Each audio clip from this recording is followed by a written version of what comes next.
Good morning students. Montessori के online channel में आप लोगों का स्वागत है। मैं लक्ष्मी मिस आप लोगों के संस्कृत के पाठ एक को कंटिन्यू कर रही हूँ। आशा है आप लोग घर में अच्छे से होंगे, लेकिन मुझे पता है आप लोग खुश नहीं हैं, क्योंकि दोस्तों के साथ मिलना, क्लास की मस्ती, वो सब बहुत मिस कर रहे हैं। लेकिन उम्मीद कीजिए जल्दी ये सब फिर से सामान्य हो जाए। चलिए अब हम लोग अगले श्लोक की तरफ बढ़ते हैं। पिछले श्लोक में मैंने बताया था कि कवि कह रहे हैं कि मनुष्य महानगर के जीवन से जब उब जाता है, परेशान हो जाता है, तब वो शांति के लिए पर्यावरण की तरफ, खुले प्रकृति के वातावरण में जाने की ओर वो अग्रसर होता है और वहाँ जाकर के उसे शांति मिलती है। और शांति पाने के लिए गाँव से अच्छा स्थान और कौन सा हो सकता है। अगले श्लोक में हम लोग देख रहे हैं, इसमें कहा गया है कंचित कालम में माम स्मानाद बहु दूरम। कुछ समय के लिए मुझे इस स्थान से बहुत दूर ले चलो। प्रपश्यामि ग्रामंते निर्झरम नदी पैपूरम।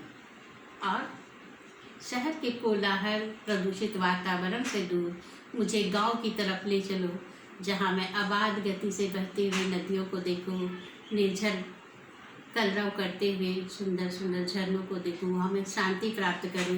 एकांते कांतारे क्षणमपि निस्यात् संचरणम। और उस एकांत निर्जन वनों में मैं कुछ पल के लिए विचरण करके शांति प्राप्त कर लूँ। सूची पर्यावरणम, पवित्र पर्यावरण की तरफ मुझे ले चलो, मैं वहीं जाना चाहता हूँ। अब अगले श्लोक में आते हैं। हरित तरुणाम ललित लता नाम माला रम्या। हरे भरे वृक्षों और सुंदर सुंदर लताओं की पंक्तियाँ जो बहुत ही मनोहारी है। कुसुमावली समीर चालिता सान्मेक वर्णिया। और हवा के वेग से फूलों को स्पर्श करके चलने वाली जो हवा है वो बहुत ही सुखदायी है।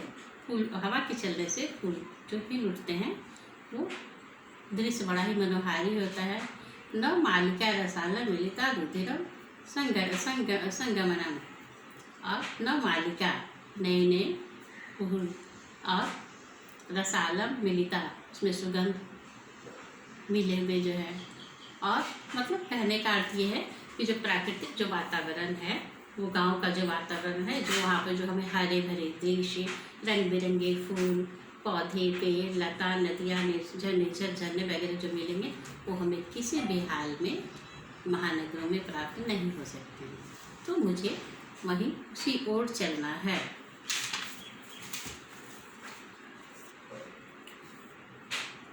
अगले श्लोक में बता रहे हैं कवि, ऐचल बंधु खलकुल कलरम गुंजित वन देशम।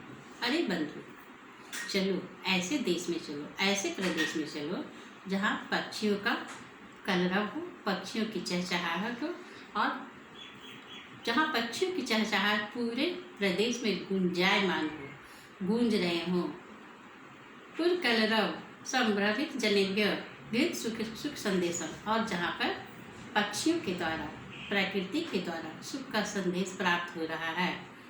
चाक चिक जालम नो कुर्यात जीवन संहारणम। चाकचिक चकाचौंध, महानगरों की चकाचौंध से बाहर निकलकर हम लोग कुछ क्षण के लिए ऐसे स्थान पर चलें जहाँ का वातावरण बिल्कुल शुद्ध हो, प्राकृतिक हो, प्रकृति की सुंदरता हो, रमणीय स्थल है। बच्चों, अगली कक्षा में मैं आप लोगों को पढ़ाकर इससे संबंधित कुछ गृह कार्य दूँगी। प्रश्नों के उत्तर, किन किन प्रश्नों के उत्तर लिखने हैं, ये सब आप लोग लिखेंगे। तब तक अच्छे से रहिए, खुश रहिए। धन्यवाद।